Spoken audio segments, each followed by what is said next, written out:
Next topic हम लोग बात करेंगे इंडिपेंडेंट एंड डिपेंडेंट इवेंट्स। क्या मीनिंग होता है इसका?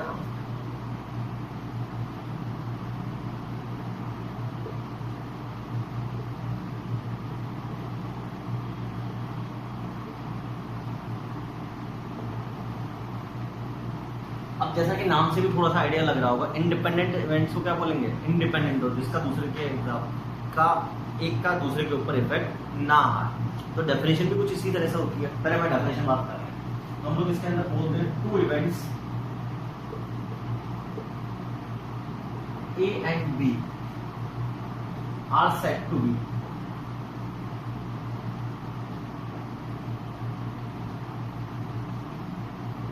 independent if occurrence or non-occurrence of one event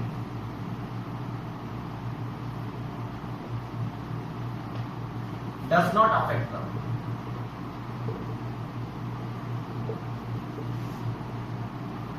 Occurrence or non-occurrence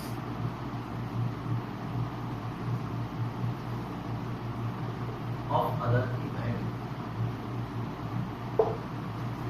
क्या डेफिनेशन इंडिपेंडेंट इवेंट्स की?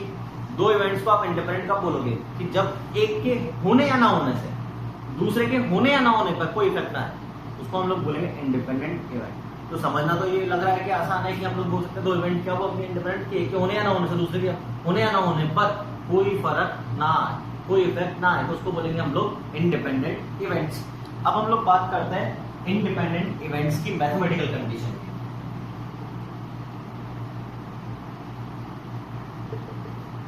Mathematically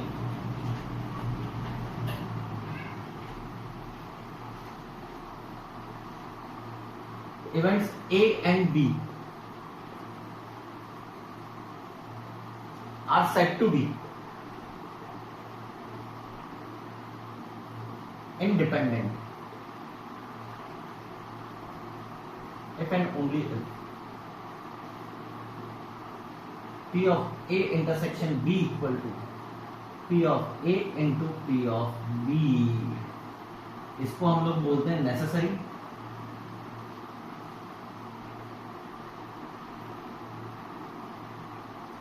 and sufficient condition.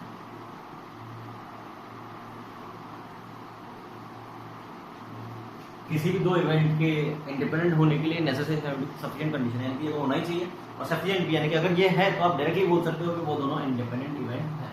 अब बात करते हैं कि ये कैसा है। पहली चीज तो दूसरी चीज, आप लोगों को जब भी क्वेश्चन के अंदर इंडिपेंडेंट वगैरह का दिया हुआ है तो बहुत ही बढ़िया बात है, डायरेक्टली मैथमेटिकल कंडीशन यूज कर सकते हैं। लेकिन अगर क्वेश्चन में प्रूव करने के लिए दिया जाए या बोला जाए कि देखो कि इंडिपेंडेंट है या नहीं है, तो हम लोग ये ध्यान रखना है केसेस को पढ़कर, इवेंट्स को पढ़कर कई बार तो अंदाजा लगाते हैं लेकिन कई बार अंदाजा सही नहीं लगता। तो आपको तो हमेशा ध्यान रखना है जब भी इंडिपेंडेंट इवेंट्स की बात आए तो आपको हमेशा मैथमेटिकल कंडीशन यूज करनी है। P of A intersection B equal to P of A into P of B। अब ये आया कैसे वो समझना है आप लोगों को, ध्यान से देखना।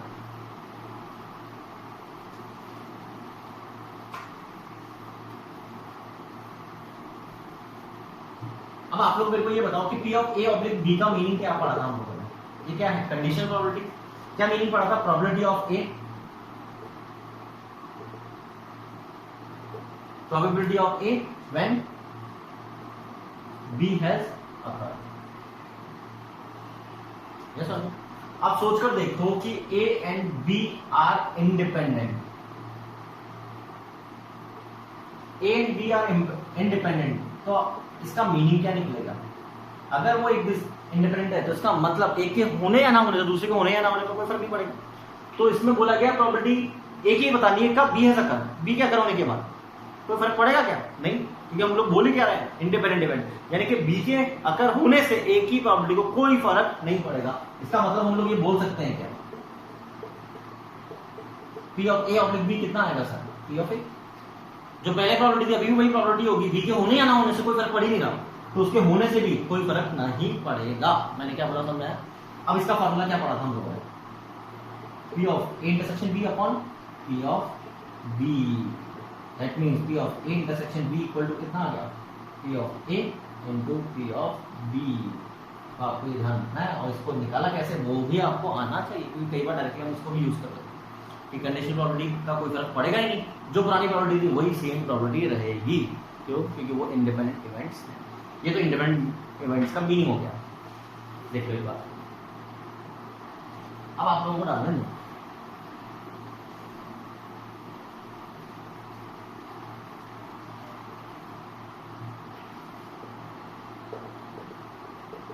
नोट पे first point, if A and B are independent, then A part A and B bar is also independent. B part A bar and B is also independent. C part A bar and B bar is also independent. अगर A और B independent है तो उसके साथ में कोई भी complement set भी ले लो, A और B का कोई भी कॉम्प्लीमेंट सेट ले लो, उसका पेयर भी क्या होगा? इंडिपेंडेंट होगा। जब हम बोल रहे हैं A और B बार भी क्या होगा? इंडिपेंडेंट। A बार और B भी क्या होगा? इंडिपेंडेंट। A बार और B बार भी क्या होंगे? इंडिपेंडेंट। और फिर सोच के देखें, A और B को इंडिपेंडेंट बोल रहे हैं कि A के होने या ना होने से, होने या ना होने से, तो ना होने से कोई फर्क पड़ेगा क्या? नहीं। इसके ना होने से भी इसको कोई फर्क पड़ेगा क्या? नहीं। इसके ना होने से या इसके होने या ना होने से कोई फर्क पड़ेगा क्या? तो ये सब भी क्या होंगे? इंडिपेंडेंट। सेकंड पॉइंट इंपॉर्टेंट होता है क्या? हम लोग ये बोल सकते हैं simultaneous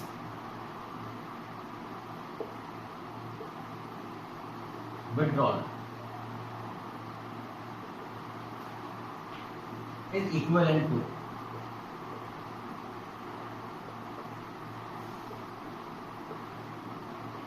sequential withdrawal without replacement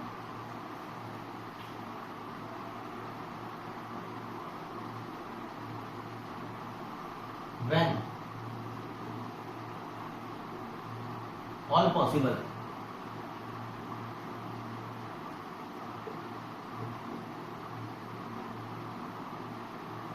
arrangement are considered। इस पॉइंट का मीनिंग क्या है? आप लोगों को इस पॉइंट का मीनिंग क्या समझना है? क्या है? हम लोग क्या बोल रहे हैं? Sequential withdrawal. सीक्वेंशियल विड्रॉल का मतलब क्या होता है? सीक्वेंशियल विड्रॉल का मतलब एक ही करके निकालना विदाउट रिप्लेसमेंट, यानी कि जो निकाल रहे हो उसको वापस आप नहीं रखते। ये केस बोलूं, या साइमल्टेनियस विड्रॉल, एक साथ निकाल लो, दोनों का मतलब क्या होगा? सेम होगा। जब सारे अरेंजमेंट हम कंसिडर कर रहे हो, यानी कि हम लोग A, B is different from B, A मान रहे हो, यानी कि फॉर एग्जांपल सीक्वेंशियल विड्रॉल कर रहे हैं, यानी कि फर्स्ट ड्रॉ में मान लो रेड आ रहा है, सेकंड ड्रॉ में ब्लैक आ रहा है, तो फर्स्ट ड्रॉ में ब्लैक और सेकंड ड्रॉ में रेड को हम डिफरेंट मानेंगे। तो जितने भी पॉसिबल अरेंजमेंट्स है, अगर वो डिफरेंट अरेंजमेंट कंसिडर कर रहे हैं, तो हम लोग डायरेक्टली बोल सकते हैं सीक्वेंशियल विड्रॉल करो विदाउट रिप्लेसमेंट या साइमल्टेनियस एक साथ निकाल लो, वो दोनों ही सेम होते हैं। कैसे वो आगे हम बात करेंगे, कहाँ यूज होता है वो भी हम लोग बात करेंगे। चलो अब सबसे पहले क्वेश्चन की बात करें। ये रखो,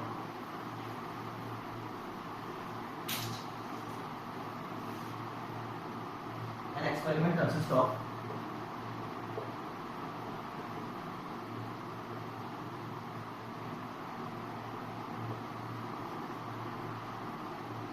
tossing a coin,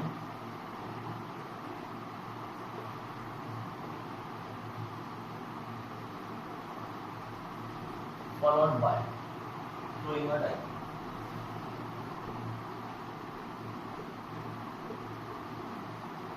Event A. Head comes in tossing of the coin.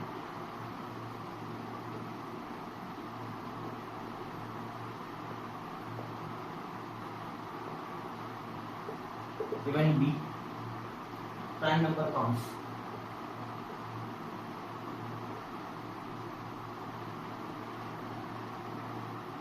In throwing the die.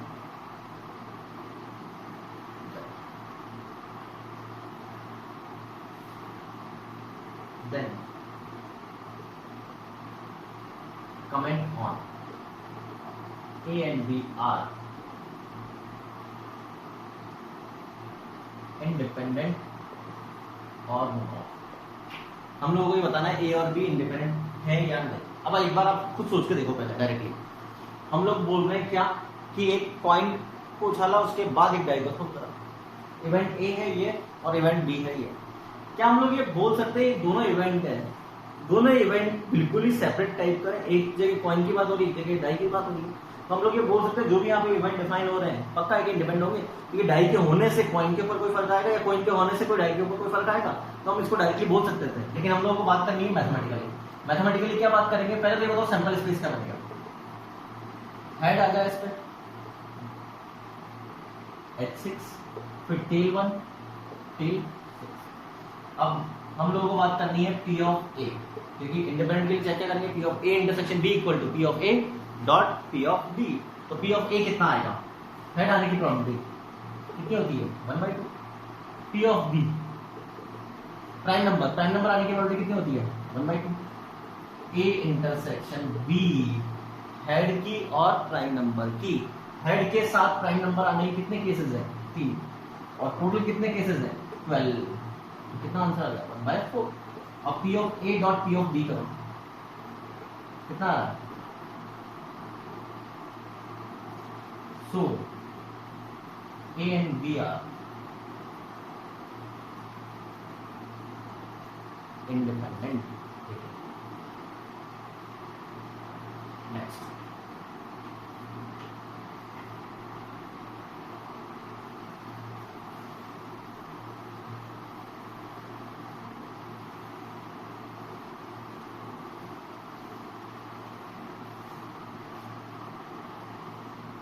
In throwing a die,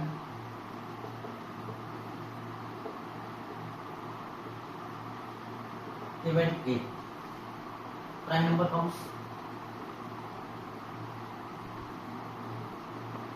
event B, number greater than 4 comes,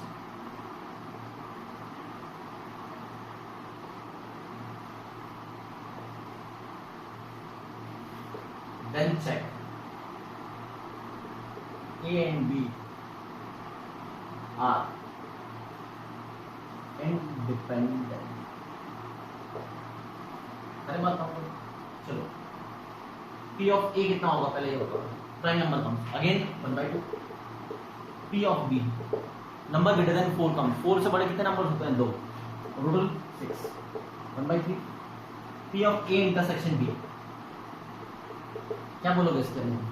कि एक तो 4 से बड़ा भी आना चाहिए और प्राइम भी आना चाहिए। 4 से बड़े प्राइम कितने हो गए? Only 1।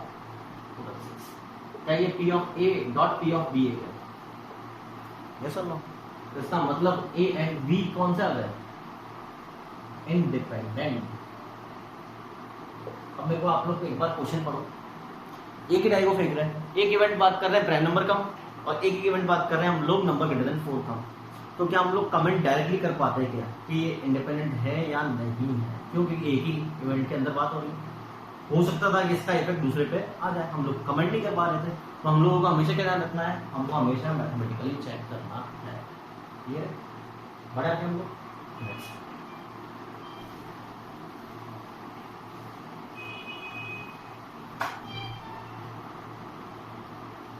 a coin is tossed thrice.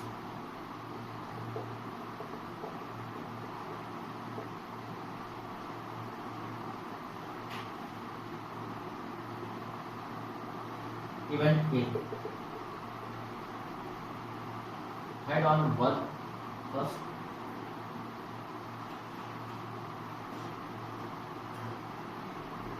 Second toss.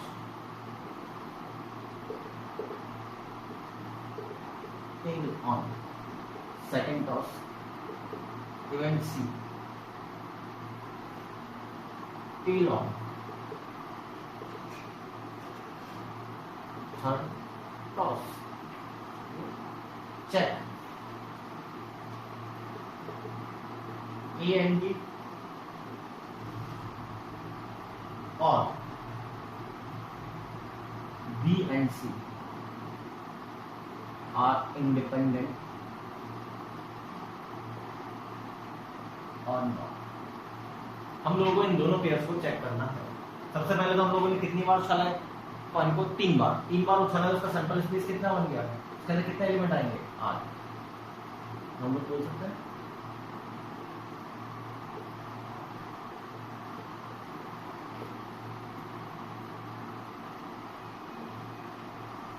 चलो। अब सबसे पहले आप लोग मेरे को पी ऑफ ए बताओ कितना आएगा।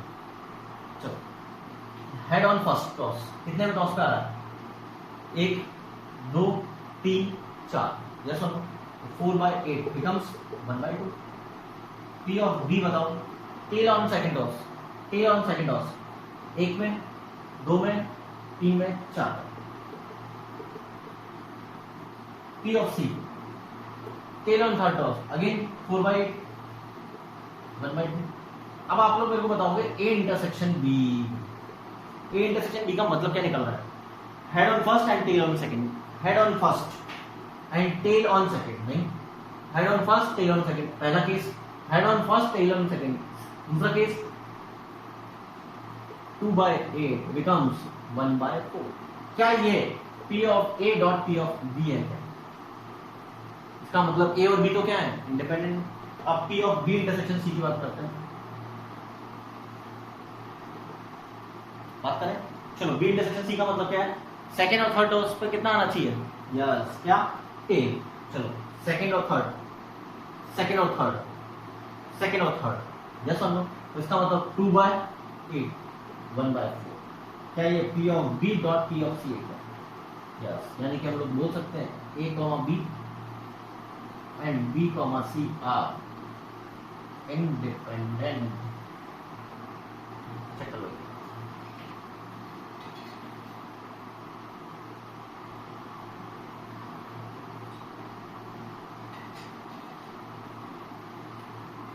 बात करें आगे। Next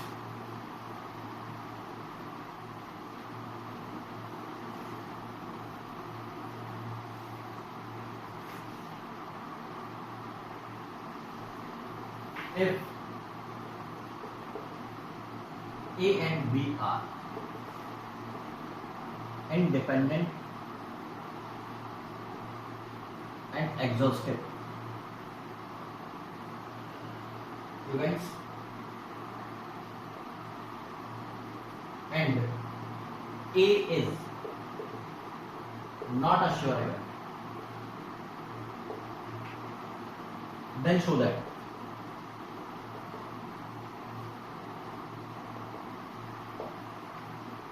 he must be a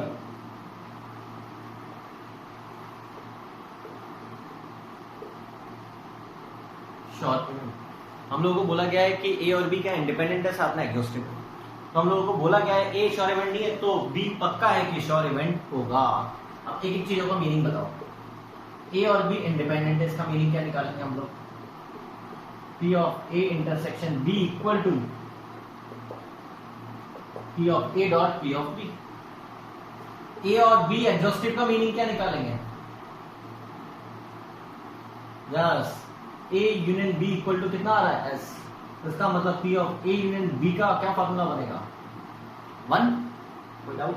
P of A union B का formula P of A P of B minus P of equal to, क्या हम लोग इसको ऐसा लिख सकते हैं P of A dot P of B, क्यों, क्योंकि इंडिपेंडेंट है, -1 को इधर लिखा है। अब पेयरिंग कर सकते हैं, इन दोनों की पेयरिंग कर सकते हैं और इन दोनों की पेयरिंग कर सकते हैं। तो P ऑफ A -1, इन दोनों में से कॉमन क्या आ रहा है, P ऑफ B। चेक कर, कोई बात बड़ा, इन दोनों में से कॉमन क्या आ रहा है, P ऑफ A -1, तो 1 माइनस P ऑफ B बचा। तो इससे दो रिजल्ट्स आए, ये तो मना कर दिया, इसका मतलब हम लोग क्या बोलेंगे, P ऑफ B क्या होगा हमारा। और किसी की प्रोबेबिलिटी बनाने का मीनिंग क्या होता है, वो इवेंट क्या होता है, sure event.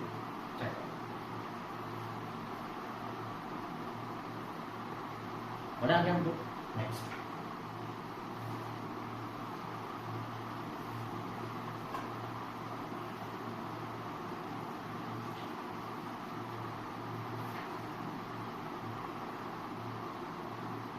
if P of A equal to 0.6, P of B equal to 0.4, P of A oblique B equal to 0.6. Then check first one. A and B are mutually exclusive.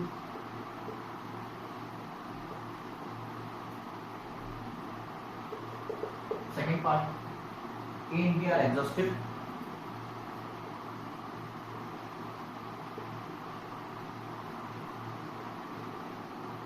Or third part, A and B are independent.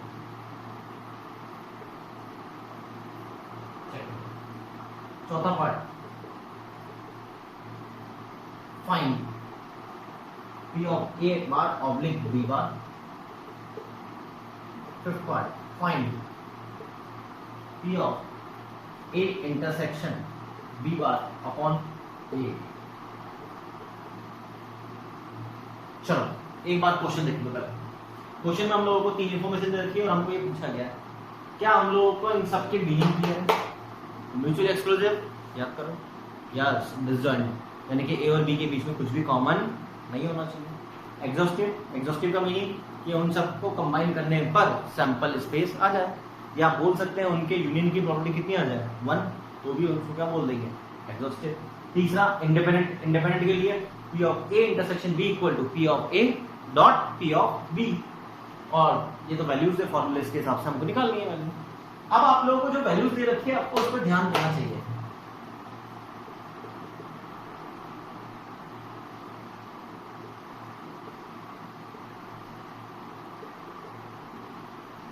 इन दोनों के ऊपर ध्यान देना चाहिए। क्या लिखा हुआ है? P of A 0.6 और P of A oblique B भी 0.6 है। क्या A की प्रॉपर्टी चेंज हो गई क्या B के होने से? नहीं हुई। तो आप लोग क्या ये बोल सकते हो A and B are independent?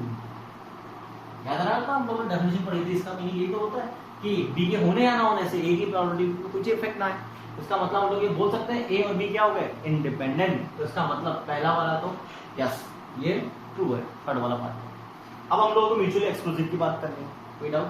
Mutually exclusive की बात करेंगे, इंडिपेंडेंट से आप क्या कमेंट कर सकते हो? So A intersection B equal to P of A dot P of B। P of A कितना है 0.4, 0.6, P of B कितना है 0.4, नॉट इक्वल टू 0, 0 नहीं है, इसका मतलब ये म्यूचुअली एक्सक्लूसिव नहीं है। सो A एंड एग्जॉस्टिव के लिए फॉर्मूला क्या चाहिए हम लोगों को? P of A union B। क्या फॉर्मूला होता है? Yes sir. और P of A कितना है 0.6, P of B 0.4, 0.76, not equal to, so not exhaustive. अब फोर्थ पार्ट का आंसर आप लोग बताओगे।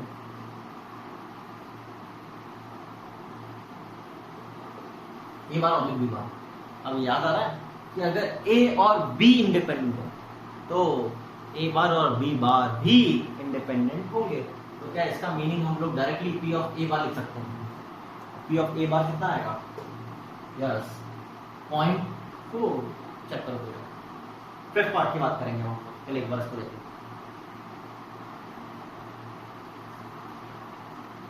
है बात, इसको रखता है। फिफ्थ पार्ट में हम लोगों को निकालना है A intersection B bar upon A। इसका फॉर्मूला क्या बनेगा? A intersection B bar intersection A upon P of A।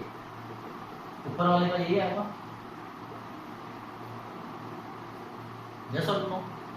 Yes और नो? अब मेरी बात ध्यान से सुन लिया।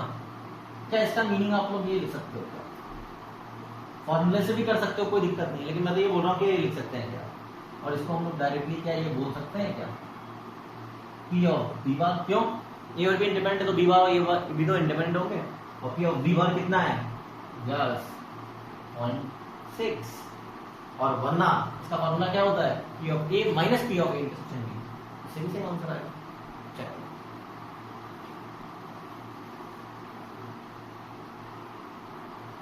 What happened?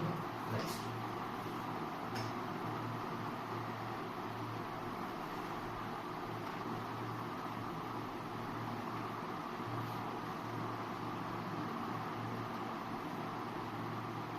A bag contains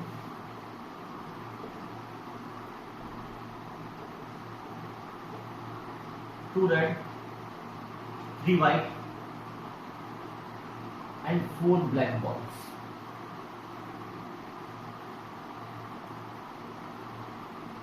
A ball is drawn one at a time. A ball is drawn one at a time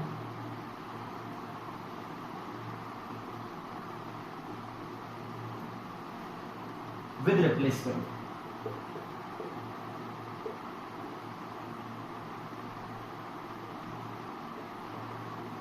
Three times.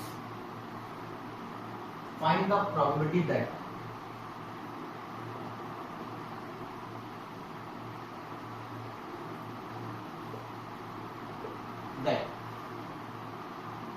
there will be red, white, black in that order. Also, find first part probability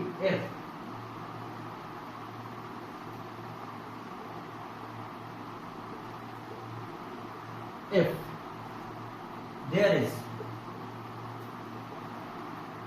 one red, one white and one black ball in total.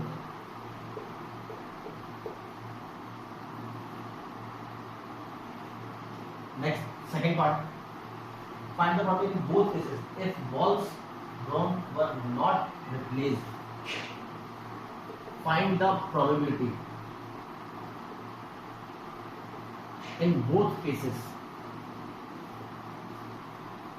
If balls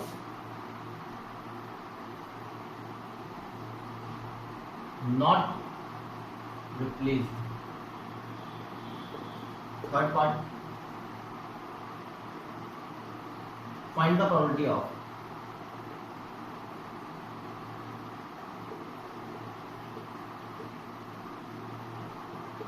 getting one red, one white and one black if the balls are drawn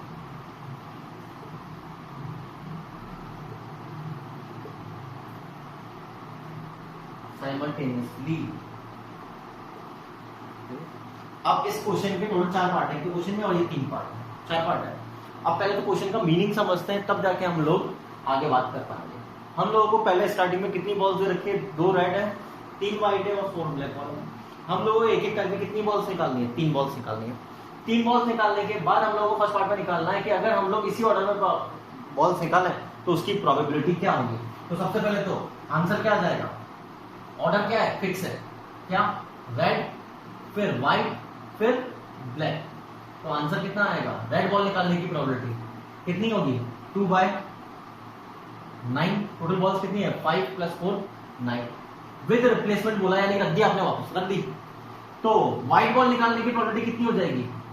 4/नहीं, 3 है तो 3/9। फिर वापस रख दिया आपने ball. अब black ball निकालने की प्रोबेबिलिटी कितनी होगी? 4/9। चेक करो। अब फर्स्ट पार्ट का आंसर ध्यान से देखो। Probability of their is a 1, यानी कि आप लोगों को एक रेड, एक व्हाइट, एक बॉल में निकालनी है टोटल। ऑर्डर नहीं बोला गया, ऑर्डर मैटर नहीं कर रहा। तो क्या इसका मतलब हम लोग ये बोल सकते हैं कि क्या क्या हो सकता है कि order not fix of 1 red, 1 white and 1 black. तो हम लोग पहले तो 1 रेड का 2/9, 3/9, 4/9 हम लोगों ने 21 निकाला इनटू 3 फैक्टोरियल, क्योंकि इनको आपस में अरेंज कितने तरीके से कर सकते हैं हम लोग, 3 फैक्टोरियल से। तो इसका मतलब आंसर अगर हम निकालना चाहें तो हम बोल सकते हैं कि 3 टाइम्स, तो ऊपर तो आ जाएगा 8 टू 16 और नीचे 81 चेक होगा। अब सेकंड पार्ट के अंदर हमको बोला क्या गया, दोनों के ऊपर केसेस के अंदर अगर हम लोगों ने बॉल वापस नहीं रखी है हम, तो हम लोगों को आंसर निकालना है। तो पहले पार्ट के अंदर बॉल वापस नहीं रखी है, बॉल वापस नहीं रखी तो पहली रेड बॉल निकालने की प्रोबेबिलिटी कितनी हो जाएगी, 2/9। अब बॉल वापस नहीं रखी तो टोटल 8 ही है उसके अंदर। व्हाइट बॉल निकालने की प्रोबेबिलिटी 3/8, यस और नो। और ब्लैक बॉल निकालने की प्रोबेबिलिटी 4/7। बी पार्ट, इसी को हम लोग क्या कर देंगे, 4/7 इंटू 3 फैक्टोरियल बिकम्स, यस और नो। तो ऊपर कितना आ गया, 16/8 इंटू 7, 2/7 चेक करो। अब मैं थर्ड पार्ट का आंसर निकालूंगा, स्टार्ट करें। चलो, हम लोगों को 1 रेड 1 व्हाइट और 1 ब्लैक बॉल क्या करनी है, एक साथ निकालनी है, एक साथ। तो इसका मतलब हम लोग ये बोलेंगे कि 1 रेड निकालने के कितने केसेस हो गए, 2C1, 1 व्हाइट बॉल निकालने के लिए 3C1 और 1 ब्लैक बॉल निकालने के लिए 4C1। और टोटल कितनी बॉल्स है, 9C3। तो इसका आंसर कितना आएगा, 2 into 3 into 4/9 into 8 into 7 into 3 into 2 into 1। कितना आ जाएगा ये, 3 टाइम्स 2 टाइम्स 8 कैंसिल आउट हो गया तो 2/7। अब इसको देखो और एक बार इसको देखो, और इन दोनों की क्वेश्चन की लैंग्वेज में आपको रिकॉल करता हूं, क्लियर। सेकंड पार्ट क्या बोल रहा है, बॉल्स रिप्लेस नहीं करिए, यानी कि हम बोलेंगे क्या कि हम एक एक करके 3 बॉल्स निकाल रहे हैं विदाउट रिप्लेसमेंट, एक एक करके 3 बॉल्स निकाल रहे हैं विदाउट रिप्लेसमेंट। और विदाउट रिप्लेसमेंट निकाल रहे हैं और हम लोग क्या अरेंजमेंट भी कंसिडर कर रहे हैं, हम लोगों ने ऑर्डर फिक्स होना करा है सेकंड पार्ट के अंदर, ऑर्डर फिक्स होना करा है, ऑर्डर फिक्स नहीं करा है, यानी कि सारे अरेंजमेंट कंसिडर कर रहे हैं। तो हम लोग बोल रहे हैं सीक्वेंशियल विड्रॉल करा है without replacement with all arrangement consider, yes और no.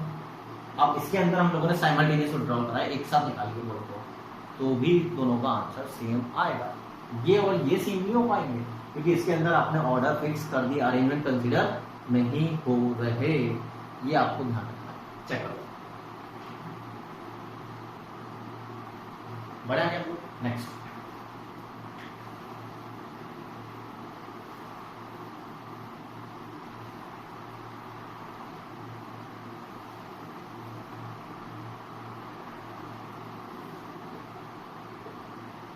There are 10 tickets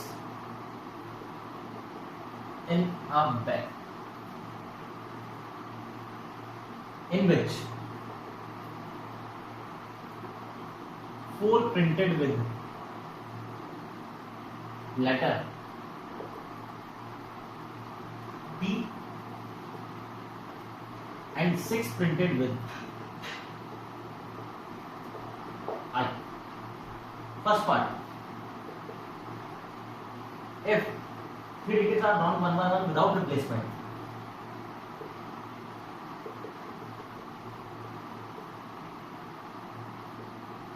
one by one without replacement,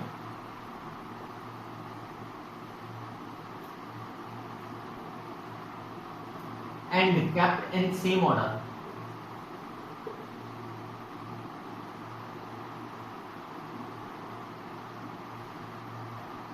in which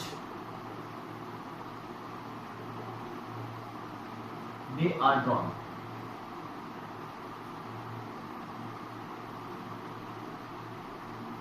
Find the what is that.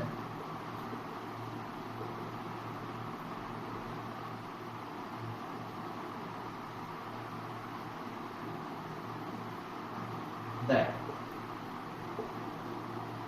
word IIT is formed. हम लोगों को ऑर्डर निकालने की वर्ड IIT बन जाए। सेकंड पार्ट पढ़ो क्या लिखा हुआ है, if 3 digits are drawn 1 by 1 without replacing, then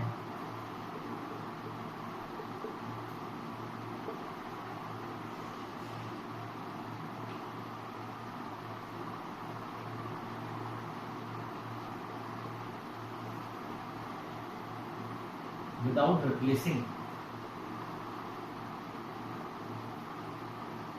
then find out that, then find the probability that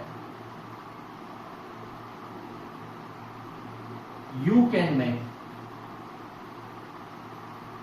word. अब एक बार आप लोग इन दो क्वेश्चन को पढ़ो, फिर मैं इन दोनों पार्ट के अंदर डिफरेंस समझाऊंगा। एक बार इन दोनों क्वेश्चन को पढ़ो।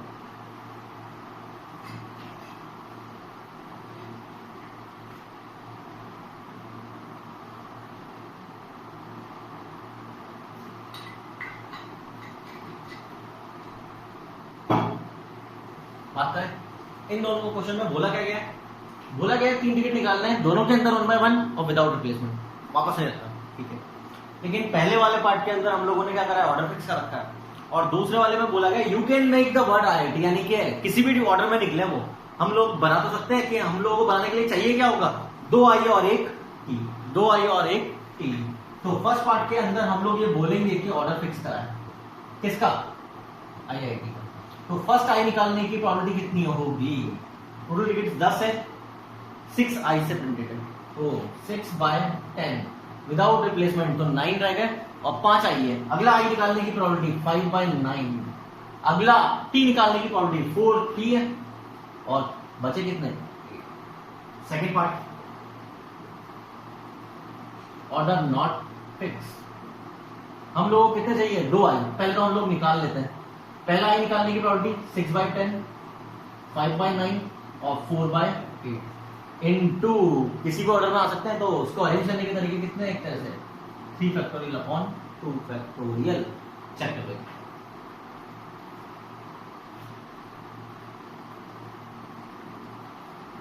पढ़ा क्या, next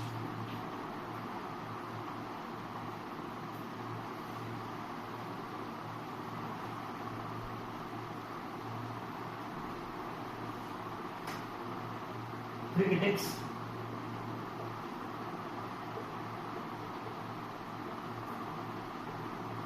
review of book,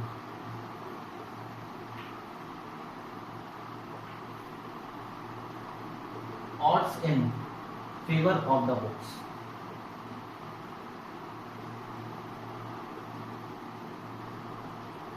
are 5:2, 4:3 and 3:4 respectively.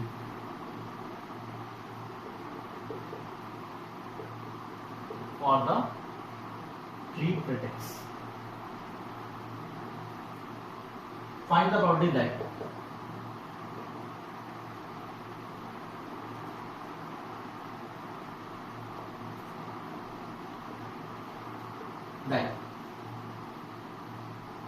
majority are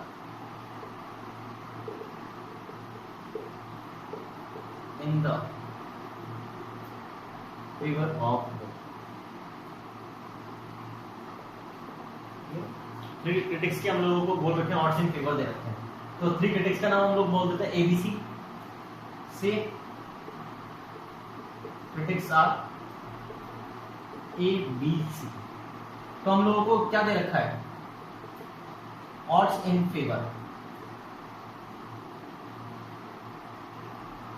book by कितना है, 5:2, तो प्रोबेबिलिटी कितनी हो जाएगी, 5/7, बी के 4/7, सी से 3/7। एक बार चेक करो। अब आप लोगों को बोला गया है कि बुक का फेवर में प्रोबेबिलिटी निकालनी, मेजॉरिटी इन फेवर। अब ये बताओ कि 3 लोगों के अंदर मेजॉरिटी किसको कहता है, यस 2 या 2 से ज्यादा। तो हम लोग ये बोल सकते हैं कि हो सकता है कि P फेवर कर रहा हो, B फेवर कर रहा हो और C फेवर ना कर रहा हो, और हो सकता है कि A फेवर कर रहा हो, B फेवर ना कर रहा हो, C फेवर कर रहा हो, और हो सकता है कि A फेवर ना कर रहा हो, B फेवर कर रहा हो, C फेवर कर रहा हो, और हो सकता है कि तीनों फेवर कर रहा है। ये मेजॉरिटी होती है। अब क्या हम लोग ये बोल सकते हैं कि ये इंडिपेंडेंट है, एक के होने से दूसरे को तो कोई फर्क पड़ ही नहीं रहा, हम सबकी प्रॉपर्टी डायरेक्टली क्या ये लिख सकते हैं क्या?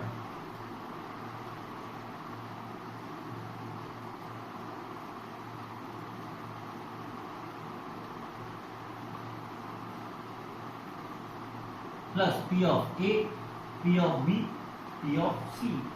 चेक करो, कोई डाउट? वैल्यू रखें हम लोग, उधर रखते हैं। पी ऑफ ए की कितनी दे रखी है? 5/7। पी ऑफ बी, या मैं इसको रख करके क्वेश्चन को फिर मैं ऊपर लिखता हूं।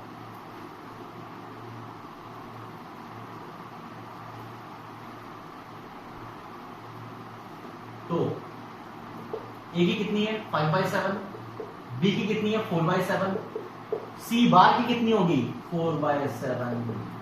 फिर ए की कितनी है? 5/7। बी बार की कितनी होगी? 3/7। और सी की कितनी है? 3/7। ए बार की कितनी होगी? 2/7, 4/7, 3/7। अब हम लोग बात कर रहे हैं चौथा केस कौन सा था? A intersection B intersection C का। That means 5/7, 4/7 and 3/7। सबका बेस सेम है, तो 343। ऊपर कितना जाएगा? 24 जा 80, 5 3 जा 15, 15 3 जा 45, प्लस 8 3 जा 24, प्लस 20 3 जा 60, 60 और 80 140, 140 और 45 185 प्लस, तो दैट मीन्स 209 अपॉन 343। चलो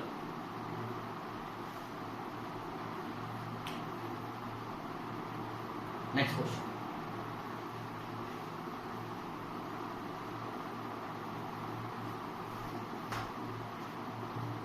In a sequence of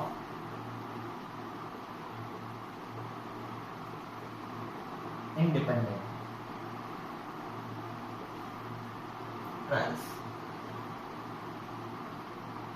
the probability of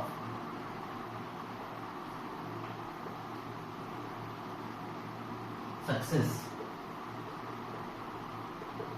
in one trial is 1/4. Find the probability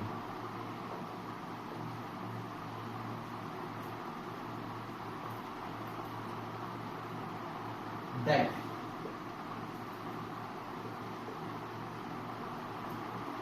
second success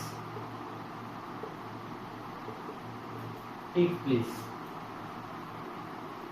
on or after the fourth trial.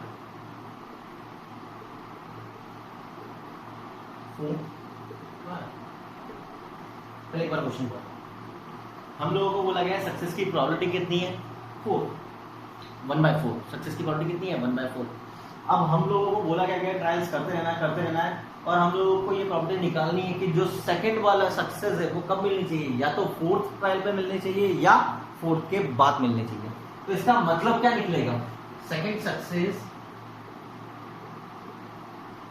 On और आफ्टर फोर्थ ट्रायल।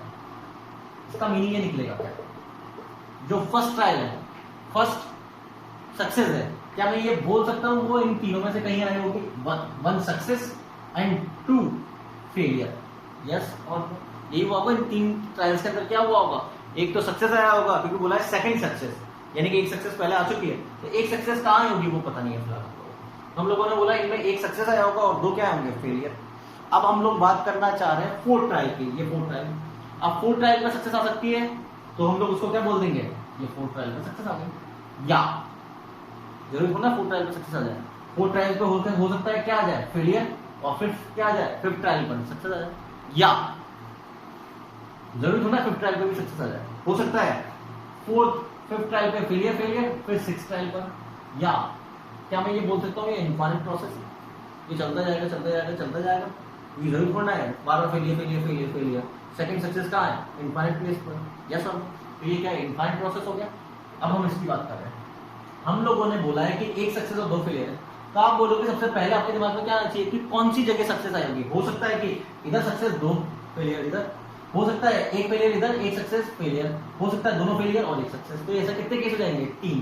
और हम लोग इसको ऐसा भी बोल सकते हैं 3C1, एक प्लेस सेलेक्ट कर लेते हैं सक्सेस के लिए। अब सक्सेस की प्रोबेबिलिटी कितनी है? 1/4। और फेलियर की प्रोबेबिलिटी कितनी होगी सक्सेस की? अगर 1/4 है तो बचा हुआ फेलियर ही होता है, तो कितनी होगी 3/4 इंटू 3/4। ये तो किसका रिकॉर्ड हो गया हमारे पास? 3 ट्रायल्स का। अब चौथे ट्रायल की बात करते हैं। चौथा ट्रायल का सक्सेस की प्रोबेबिलिटी 1/4 और का मीनिंग प्लस, या 4 ट्रायल पर तो फेल हो जाए, फिर इसका कितना हो जाए 1/4 प्लस 3/4 का होल स्क्वायर 1/4। क्या ये इनफाइनाइट जीपी है? इनफाइनाइट जीपी का सम निकालना हमको डायरेक्टली आता है, तो ये तो हो जाएगा 27/64 into a/1 minus r। First term कितनी है 1/4, 1 माइनस कॉमन रेशियो कितना है 3/4, 1 माइनस 1/4 3/4 बिकम्स 1/4, तो 27/64 इंटू 1।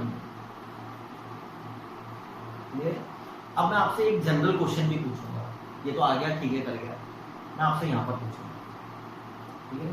हम लोग बात कर रहे थे सक्सेस आ जाए फोर्थ या फोर्थ के बाद, तो इनफाइनाइट प्रोसेस था, सिर्फ 2 इवेंट थे सक्सेस या फेलियर। तो हम लोग ये बोलते क्या ये बोलते क्या 4 ट्रायल के बाद कभी ना कभी तो सक्सेस आएगी, कभी ना कभी तो सक्सेस आएगी, यानी कि सक्सेस आने की प्रोबेबिलिटी कितनी हो जाएगी 1 आनी चाहिए, 1 आ भी रही है। देखो ध्यान से इस कोर्स से ये हम लोग इसके बात कर रहे हैं, इसके पहले तो फिक्स हो रखा है मामला, इसके बाद की बात कर रहे हैं, कभी ना कभी तो सक्सेस आएगी, हम यही बोलेंगे। तो हम लोग क्या बोलेंगे, क्या बोलेंगे 1 होनी चाहिए और आ भी रही है 1। मजा आ गया? नेक्स्ट, अब इसका एक बड़ा अच्छा क्वेश्चन आता है इसी के बेसिस पर,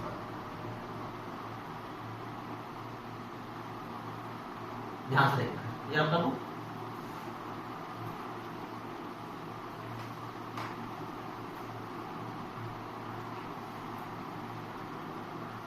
ABCD, draw a card from deck of cards.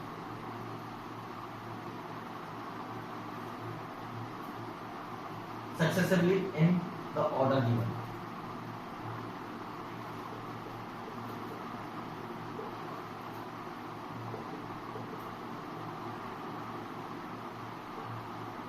G.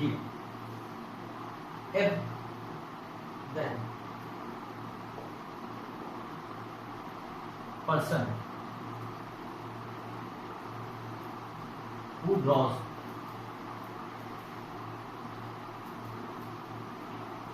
a spade first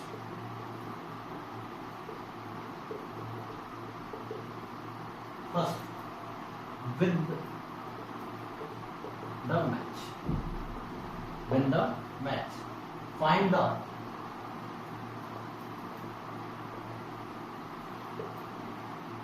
respective chances of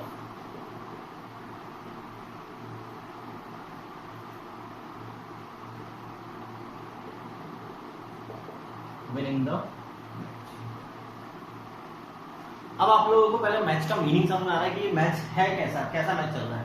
हम लोगों को एक डेक ऑफ कार्ड दे रखा है, 4 लोग हैं ABCD, चारों लोग क्या करेंगे एक एक करके कार्ड निकालना स्टार्ट करेंगे सक्सेसफुली, बार-बार निकालते जाएंगे, लेकिन किस ऑर्डर में, गिवन ऑर्डर में, यानी कि सबसे पहले A निकालेगा, फिर B निकालेगा, फिर C निकालेगा, फिर D निकालेगा, फिर अगेन A निकालेगा, B निकालेगा, C निकालेगा, D निकालेगा, ये प्रोसेस चलता जाएगा। कब तक?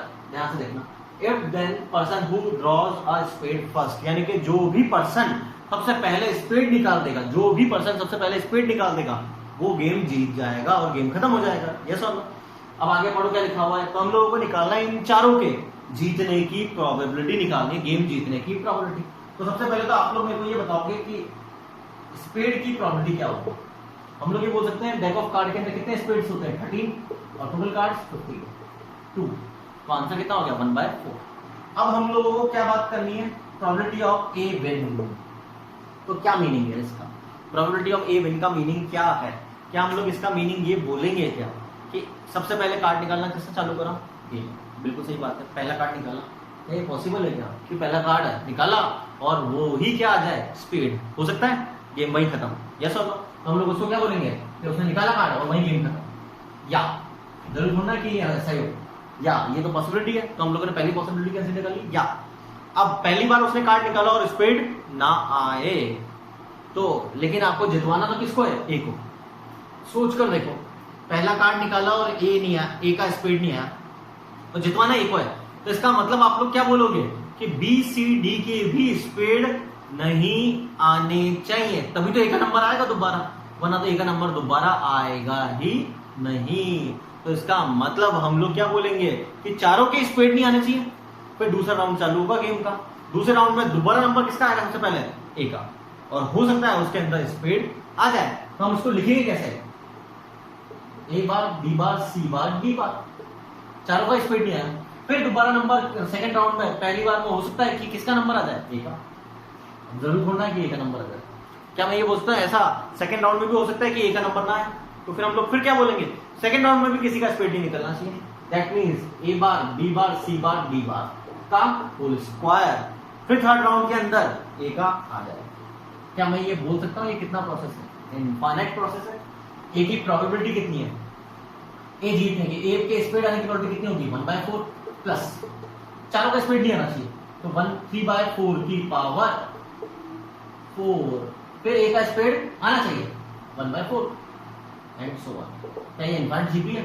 फॉर्मूला क्या बनेगा, a upon 1 minus r, r कितना है 81 अपॉन 256, चेक करो कुछ हुआ, 256 ऊपर जाएगा, 4 कैंसिल आउट करेगा, तो ये कितना हो जाएगा 64, और 256 में से 81 गया तो कितना बचा, 80 गया तो 55 और 25 175।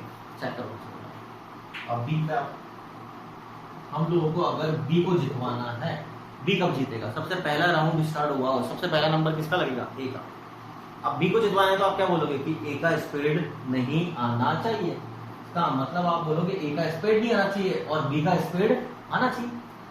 जरूर बोलना है कि फर्स्ट राउंड में बी का स्पीड आ जाए, तो हम लोग फिर क्या बोलेंगे, और चारों का नहीं आना चाहिए sir,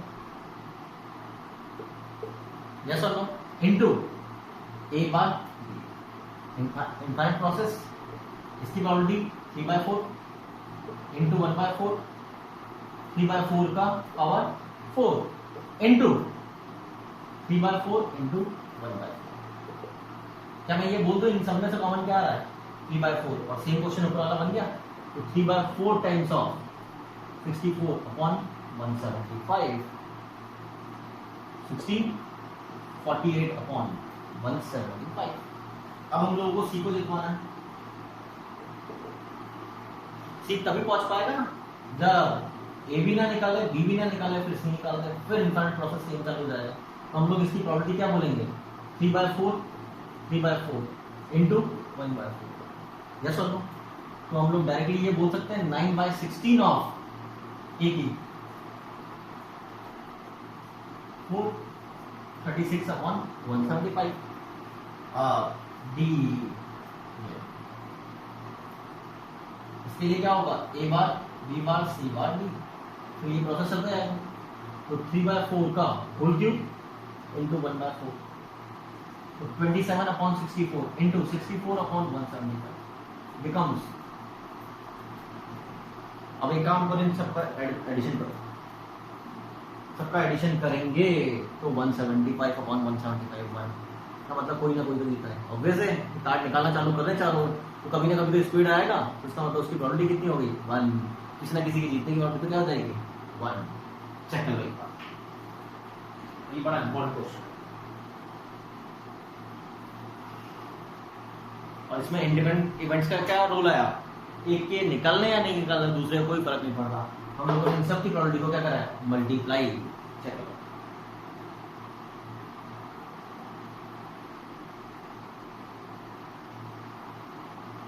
next question,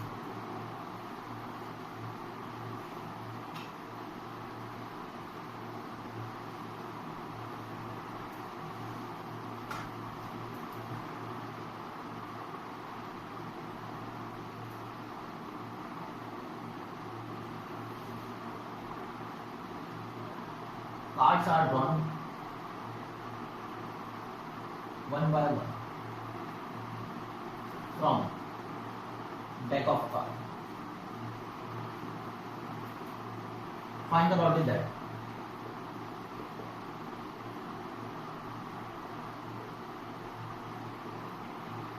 Deck. Exactly 10 cards are drawn.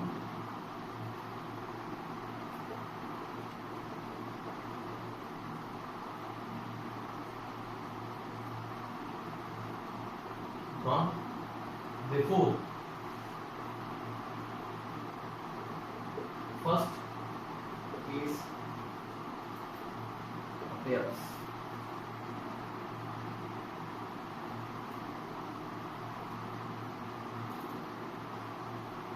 Without replacement है, without replacement बात कर रहे हैं।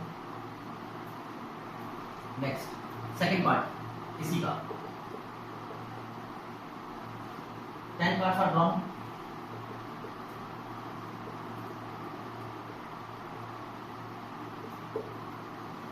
Find the what is that?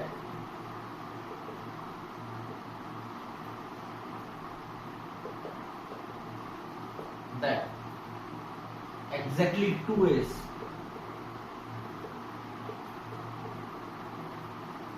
appear. 1 in first 5 card and other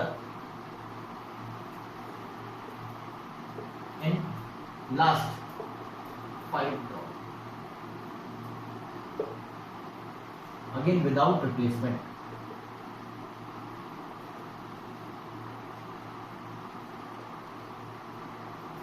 Without replacement. एक बार चेक करो, बात करें आगे हम लोग। अब हम लोगों को फर्स्ट पार्ट में क्या बोला गया कि एक एक करके हम लोग 10 कार्ड निकालना है, लेकिन one by one deck of card find out that the exactly 10 cards are drawn from before first ace appear. पहला एस आने के पहले 10 कार्ड निकालने हैं हम लोगों को। 3 6 4 10 और यहाँ पर क्या आना चाहिए एस। अब 10 कार्ड क्या बोलेंगे हम लोग, 10 नॉन एस कार्ड। जैसे नॉन एस कार्ड होते कितने हैं ये बताओ। 48, उसमें से कितने चाहिए आपको 10 और टोटल कितने हैं हमारे पास 52, उसके 10 इनटू। अब 10 कार्ड निकालने के बाद हमारे पास कार्ड कितने बचे 42, उसमें कितने एस हैं 4, एक भी नहीं निकाला हम लोगों ने एस, तो एक एस निकालने की टोटल कितनी हो जाएगी 4C1 अपॉन 42C1। अब ये सोचकर देखो क्यों मैंने साइमल्टेनियस विड्रॉल यूज करा, जबकि हमको तो बोला गया था सीक्वेंशियल विड्रॉल।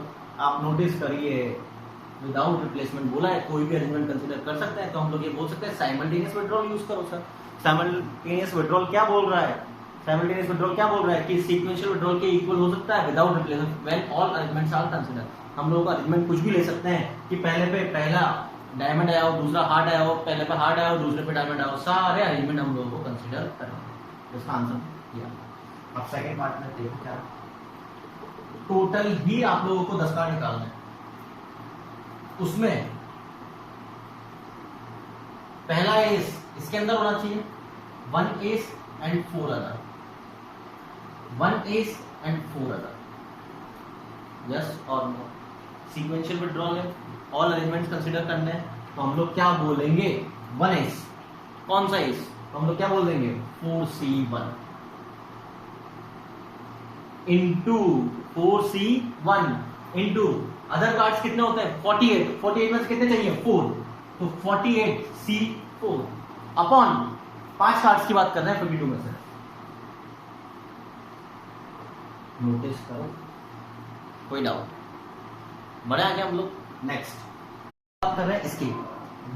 नेक्स्ट 5 ड्रॉ के अंदर 1 एस और 4 अदर्स आने चाहिए, तो अगेन अब एस कितने बचे, एक एस हम लोग निकाल चुके हैं, तो हमारे पास एस कितने बचे 3, तो हम लोग इसके लिए क्या बोलेंगे 3C1।